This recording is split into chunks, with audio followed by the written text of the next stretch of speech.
Bref, en 2024, on a accueilli et accompagné des jeunes. C'était une sacrée année. Et voici pourquoi. Certains savaient ce qu'ils voulaient, certains y réfléchissaient, et d'autres avaient tout testé. On est là pour eux, peu importe d'où ils partent. Nous on y croit, même quand c'est pas facile. Bref, en 2024, la mission locale Dieppe Côte d'Albâtre, c'était des ateliers, des entretiens, des projets, des rencontres, des découvertes, des cafés, des CV, des doutes, des rires, des réussites, et surtout, la réussite des jeunes. Bref, elle avait besoin de souffler. Elle avait envie d'y voir plus clair. On lui a parlé du pôle bien-être. Un endroit pour faire une pause, réfléchir, rencontrer d'autres jeunes. Elle a testé un atelier, ils ont fait un projet, parlé, rigolé. Elle a osé donner son avis, c'était cool. Un autre jour, on lui a parlé confiance, avenir, projet. Elle s'est sentie écoutée, soutenue. On a fixé des objectifs à la hauteur de ce qu'elle pouvait faire. Là aussi, c'était cool. Petit à petit, elle a retrouvé de l'envie et de la confiance en elle. Bref, le PBE permet de se projeter, d'avancer, de prendre confiance en soi. Bref. Il ne savait pas quoi faire. Il aimait rien, enfin si, les jeux vidéo et dormir. Mais il n'en pouvait plus, alors il est venu. On lui a parlé du pôle info métier, il a dit... Encore des papiers? On lui a dit... Non, un jeu. Famille, des métiers, des vidéos. Un escape game dans un garage. Une visite dans un hôtel. Un casque de réalité virtuelle. Couvert le métier de... cuisinier. Conducteur. Animateur. Il a dit. Ah bah c'est pas mal ça. Bref, il a découvert des métiers. Bref, il est arrivé chez nous, il disait rien, il regardait par terre. Je lui ai demandé ce qu'il voulait faire. Il m'a dit... Je sais pas, mais je veux m'en sortir. On a parlé beaucoup, et puis on a lancé POT. Profil au top, le programme pour se remettre en mouvement. Atelier, objectif, coaching, sport. Il a fait des tests, il a bossé son projet, il s'est trompé, il a recommencé. Il s'est présenté, il n'a pas été pris, il s'est représenté. Il a appris à parler de lui, il a appris à s'écouter. Il a pris un bus, puis un train, puis une immersion. Il a eu rendez-vous, il est revenu avec le sourire. Bref, il a retrouvé confiance en ses capacités, il a retrouvé un job.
Alors bonjour, je suis Delphine Faquet-Jourdain, DGS de la mairie de Luneray.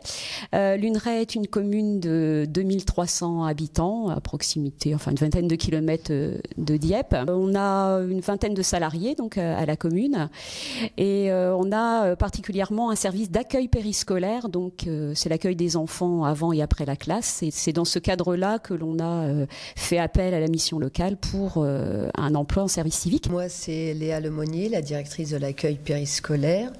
Notre structure accueille une moyenne de 55 enfants par jour, environ 30 le matin et 55 le soir, dont une trentaine le mercredi, matin et après-midi. Notre accueil est un accueil de loisirs périscolaires avec un projet pédagogique écrit et des activités faites par nos animateurs. Nous avons à temps plein 2 animateurs, 2 autres à mi-temps, plus Colline en ce moment qui est notre service civique.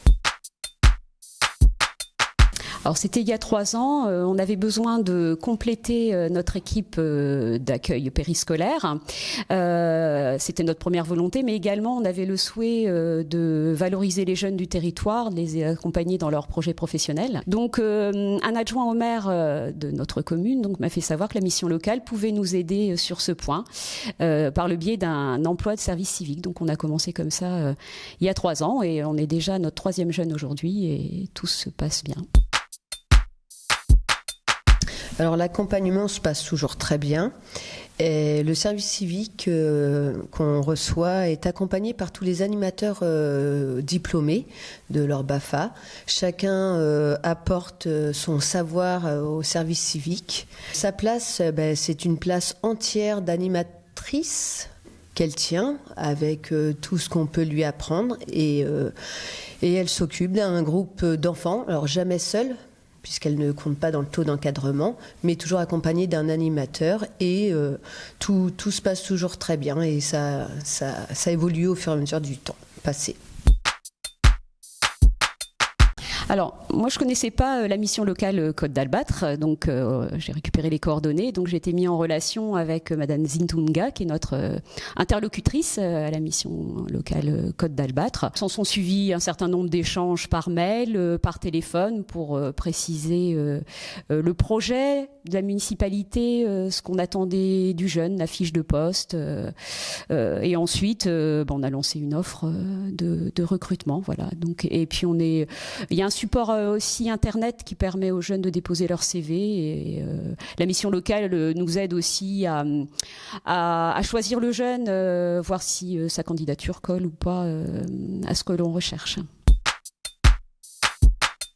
Alors la mission locale met en ligne la fiche de poste, je vais dire. Ensuite réceptionne, fait un tri et nous propose des candidatures. Donc sur cette base-là, après, c'est la collectivité qui fait son choix. Donc après la collaboration se poursuit dans une partie un peu plus pratique auprès de la directrice du périscolaire qui elle est chargée de l'accompagnement en tant que tutrice du jeune. Se passe très bien. Une fois que le jeune a été recruté, nous l'accueillons dans notre structure et nous sommes épaulés à travers des bilans avec Madame Zitunga qui vient nous rendre visite à notre service civique et à moi-même pour faire des bilans, voir si toutes les lignes sont bien respectées et donc voilà, une vraie bonne collaboration. Oui, j'encourage tout à fait les autres structures à faire appel à la mission locale pour le recrutement de jeunes en service civique parce que la mission locale nous simplifie le travail, je vais dire, gère beaucoup en amont la définition du poste, le tri des candidatures, voir si les jeunes correspondent bien à ce qu'on recherche. Et puis comme la collaboration se passe très bien avec eux, oui, je dirais forcément, j'encourage beaucoup à recruter par ce biais-là. Bien moi aussi, j'encourage les autres communes ou les structures à faire cette demande. Un service civique, c'est un vrai complément à notre équipe, nous aide beaucoup et ça peut ouvrir des vocations ou des portes, des fois des jeunes qui sont un peu perdus dans leur orientation. Donc oui, il faut les encourager. Donc ça fait 3 ans donc on travaille avec la mission locale dans le cadre du recrutement d'un emploi à service civique et c'est vrai qu'on a été agréablement surpris des jeunes que l'on a recrutés, 3 avec des profils différents, des niveaux différents, des personnalités différentes, mais quelle bonne surprise d'avoir des jeunes forces de proposition qui ont envie de travailler, contrairement à ce que beaucoup pensent aujourd'hui, qui ont beaucoup à apporter aussi à nos structures en termes d'idées, de nouveautés. Donc on les accompagne certes, mais nous apporte aussi beaucoup. Et notre travail est de leur donner confiance, parce que certains, ils sont jeunes, hein, donc ils ont besoin de cette confiance. On leur fait faire des choses qui leur donnent confiance. C'est une satisfaction des deux côtés. Donc j'encourage les structures, les communes, les établissements à faire appel à ce type de mission. Et moi, je vais compléter en disant que chaque jeune qui sont passés dans notre structure, ils ont tous été appréciés des enfants de 3 à 11 ans, mais aussi des parents, toujours très polis et tout plein de bonne volonté.